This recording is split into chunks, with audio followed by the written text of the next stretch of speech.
All right, so let's get into this.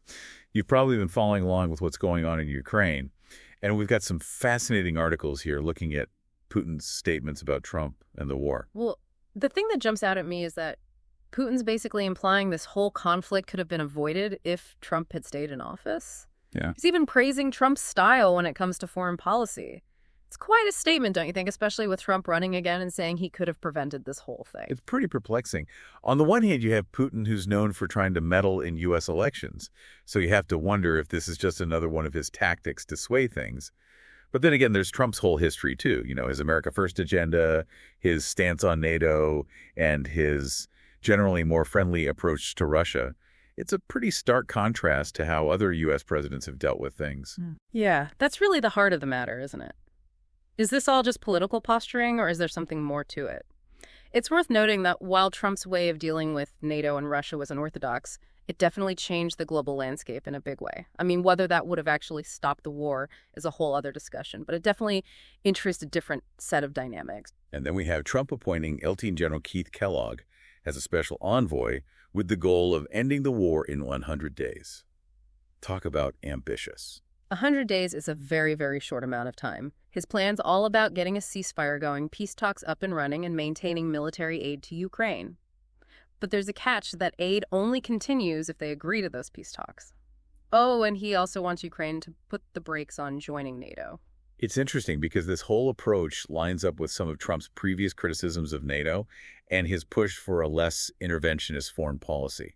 It's almost like we're getting a sneak peek at what a second Trump term might look like on the world stage. You're exactly right. Kellogg's plan gives us a glimpse into that potential future. The big question, though, is it even realistic? I mean, think about it.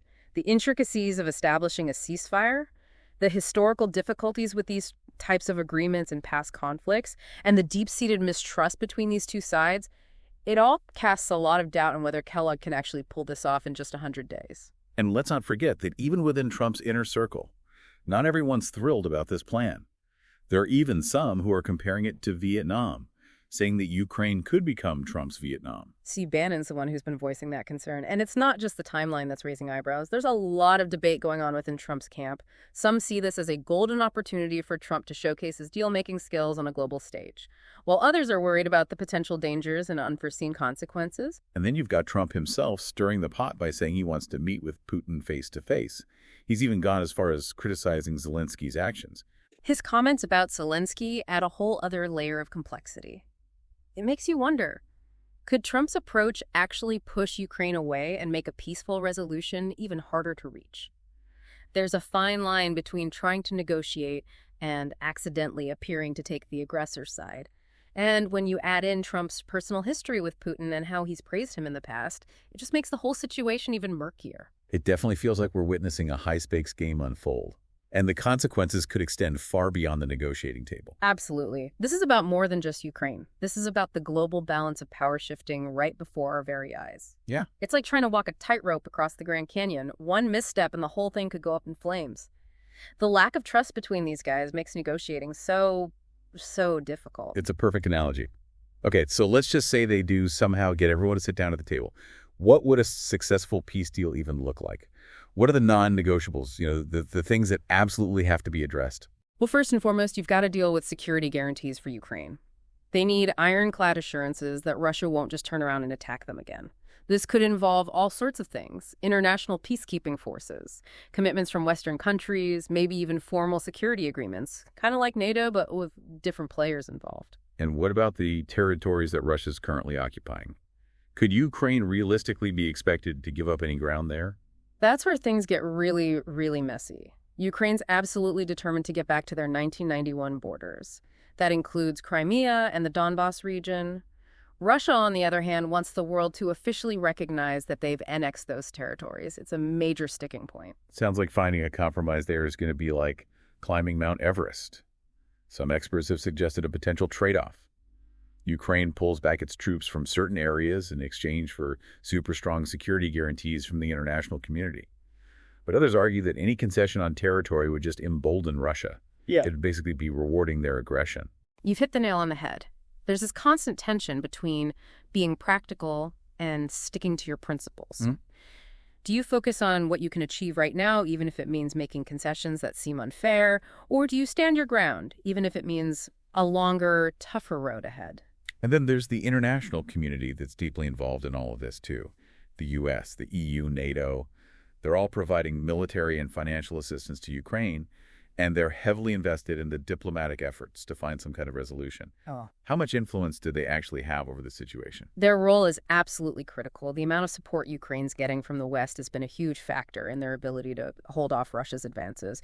Without that backing, who knows what things would look like right now? But then there's the other side of the coin, the argument that this level of involvement could actually be dragging out the conflict. Yeah. The idea is that by giving Ukraine weapons, the West is making it harder to reach a negotiated settlement.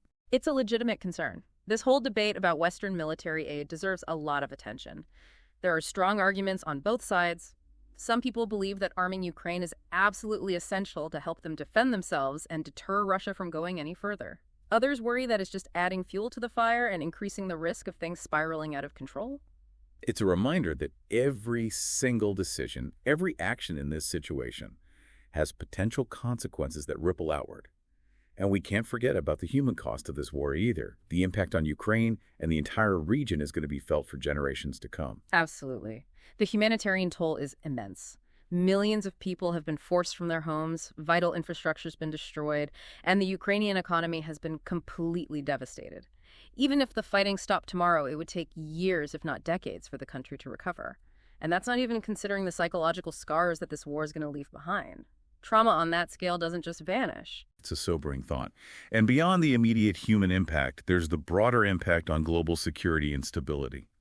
This war has shattered the feeling of peace that had been in place in Europe since the Cold War ended. It's a seismic shift.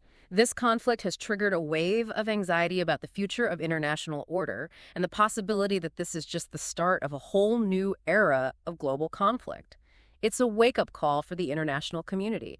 It's forcing us to face the underlying issues that led to this crisis and to rethink how we approach preventing and resolving conflicts. It feels like we're at a crossroads, facing multiple paths forward, each one with its own risks and potential rewards. What are some of the key factors that will determine which path we ultimately take? There are several crucial variables at play here. The outcome of the upcoming U.S. election, for instance, could have a major impact on how much support the West gives to Ukraine and the overall direction of negotiations. It's hard to overstate how much is riding on that election. Exactly. And we can't dismiss the internal political dynamics within both Russia and Ukraine, public opinion, economic pressures, and maybe most importantly, the willingness of both sides to compromise. All of these factors will shape what happens next. And let's not forget about China. They've got this complex relationship with Russia, but they also have a vested interest in maintaining a stable world order. Could they potentially step in as a mediator and help broker a solution? China's role is fascinating. They've mostly stayed out of it so far, but they have the economic and diplomatic power to exert a lot of influence if they wanted to. If they got more actively involved, they could potentially tip the scales toward peace. But their motivations are unclear. Are they willing to jeopardize their relationship with Russia to try and reach a settlement? So much uncertainty, so many moving parts. It feels almost impossible to predict how this is all going to play out. Yeah, it really does feel like we're looking at this puzzle and the pieces are like morphing right in front of us. So for our listeners who are trying to grasp all of this, what are the big takeaways? What should they be paying close attention to as this whole thing keeps developing? I think a crucial point to remember is that this conflict is far from over, and its effects extend way beyond Ukraine's borders. We're talking about a global crisis with the potential to completely reshape things like international relations, energy markets, even the balance of power in the world. So it's not just about what's happening in Ukraine right now. We need to zoom out and look at how this is impacting the global stage. Precisely. Keep an eye out for any changes in global alliances, watch how economic pressures are playing out, and look for any signs of political maneuvering both within the countries directly involved and in the wider international community. These are the forces that are going to shape where this conflict goes and whether peace is even on the table. And while we're busy trying to understand these geopolitical shifts, we can't lose sight of the human element. Millions of people have had their lives completely turned upside down by this war. It's so important to stay informed about the human cost of this conflict. The refugee crisis is still going on, and there are countless people who desperately need aid and support. This isn't just some abstract geopolitical chess match. It's a human tragedy with real consequences for real people. It's a powerful reminder that behind all the news headlines and political speeches, there are actual people going through unimaginable hardship. So as we wrap up this deep dive, what's the one thing you want our listeners to really think about as they continue to follow this unfolding story? I'd really encourage everyone to approach the information they come across with a critical eye. There's a ton of misinformation and propaganda out there, so it's more important than ever to really check your sources, consider different perspectives, and avoid jumping to conclusions. This conflict is incredibly complex, and there are no easy answers or simple narratives. Couldn't agree more. It's a call for all of us to engage with this issue thoughtfully, with empathy, and with a real commitment to finding truth and understanding. And on that note, we'll leave you to ponder the intricacies of this challenging situation. Until next time, keep diving deep.